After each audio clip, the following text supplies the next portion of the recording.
Oops, wait lang. May nag-comment na naman, be. Ang sabi niya, wala daw akong ganyang emoji. Ha ha ha, ako lang ang emoji queen. Hoy! Paalala ko, ako lang ang nag-iisang emoji queen at wala nang iba pa.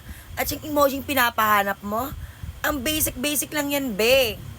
Char. So guys, kung magpapahanap kayo yung pinakamaganda, yung pinakamahirap na emoji, be, kasi gusto ko yung china-challenge ako. Okay?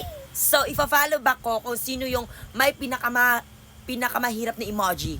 At para sa mga gustong pumasok sa group chat ko, kasi madami na kami doon, pagkapasok mo sa group chat ko, dadami ka agad followers mo, be. Pero kung ayaw mo, okay lang. Pero kung gusto mo, makinig ka mabuti. Mag-subscribe ka lang sa ating YouTube channel kasi doon ako bumabase ng mga ipapasok ko sa group chat ko. Kung sino lang yung nakapag-subscribe sa ating YouTube channel. So, dapat legit kang nakapag-subscribe, ha. I-click mo yung profile ko dito, may makikita kang link na nasa bio ko. Then, i-click mo yung link. Yun po yung link ng aking YouTube channel. Subscribe ka doon, i-click mo yung notification bell. And then, mag-comment ka sa mga videos natin doon. Para pag na-notice kita, magugulat ka na lang na nasa group chat na kita at sasabog ng agad notification mo. Ganon!